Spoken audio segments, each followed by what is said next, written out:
ఒంగోలు పోలీసులు ఆయన వర్మ డెన్కు చేరుకొని ఇప్పటికే నోటీసులు జారీ చేసిన పోలీసులు ఆయన విచారణకు రావాలని కోరారు. అయితే వర్మ మాత్రం ఇంతవరకు పోలీసుల విచారణకైతే హాజరు కాలేదు. ఈ క్రమంలోనే వర్మ డెన్కు వెళ్ళిన పోలీసులు ఆయన్ని విచారించేందుకు యత్నించగా అసలు వర్మ డెన్లో కూడా లేరు.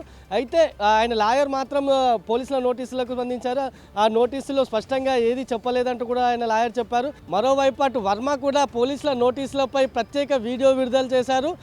సంవత్సరం క్రితం చేసిన వ్యాఖ్యలకు ఇప్పుడు మనోభావాలు దెబ్బతినడం ఏంటంటూ కూడా ఆయన సెటైర్లు వేశారు. ఇక ఇప్పటికే పోలీసుల నోటీసులకు రిప్లై ఇచ్చానని, దీనికి సంబంధించి సినిమా షూటింగ్లో ఉండడం వల్ల అటు విచారణకు హాజరు కాలేనని, త్వరలోనే హాజరవుతానంటూ కూడా ఆయన వీడియోలో చెప్పుకొచ్చారు.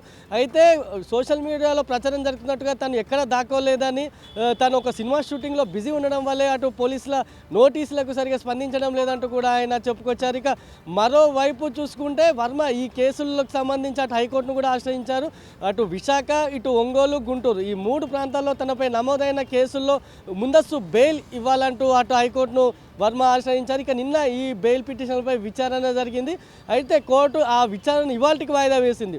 ఒకవేళ ఇవాళ కోర్టు ఆయనకు బెయిల్ ఇస్తుందా లేదా అనేది ప్రస్తుతం ఆసక్తి. ఒకవేళ బెయిల్ ఇస్తే మాత్రం వర్మ అజ్ఞాతం వీడి బయటకు వచ్చే ప్రత్యక్షమయ్యే అటు మీడియా ముందు కూడా ప్రత్యక్షమయ్యే అవకాశాలు ఉన్నాయి.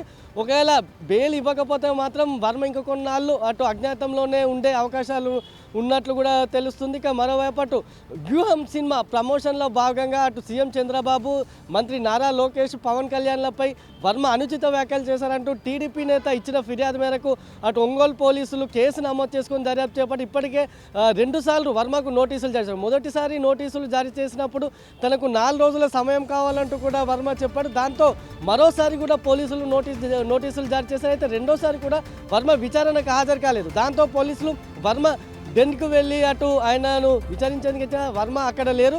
దాంతో ఆయన లాయర్ను కలిసిన పోలీసులు నోటీసులు అందజేశారు. అయితే లాయర్ మాత్రం పోలీసుల నోటీసుల్లో స్పష్టత లేదని, దీనికి సంబంధించి మేము తదుపరి చర్యలు కోర్టును ఆశ్రయిస్తామంటూ కూడా ఆయన చెప్పుకొచ్చారు. ఇక ఈ క్రమంలో ఆ తర్వాత వీడియో విడుదల చేసిన రాంగోపాల్ వర్మ తను ఎక్కడికి పారిపోలేదని, తను మంచం కింద దాక్కోలేదని, ఒకవేళ సోషల్ మీడియాలో పెట్టిన వారిని పోస్టులు పెట్టిన వారిని అరెస్ట్ చేయాలనుకుంటే 90% మంది నెటిజన్లు జైల్లోనే ఉంటారంటూ కూడా ఆయన చెప్పారు. ఈ క్రమంలో మరోవైపు పోలీసుల గాలింపు మాత్రం కొనసాగుతూనే ఉంది. అయితే దీనికి సంబంధించి వర్మ ఇవాళ హైకోర్టు బెయిల్ ఇస్తుందా, ముందస్తు బెయిల్ ఇస్తుందా లేదా అనేది ఉత్కంఠంగా మారింది. ప్రస్తుతం ఒకవేళ బెయిల్ ఇస్తేనే వర్మ బయటకు వచ్చే అవకాశాలు ఉన్నాయి. ఈ క్రమంలో అసలు పోలీసులు ఏ విధంగా ముందుకెళ్తారనేది ప్రస్తుతం ఆసక్తిగా మారింది.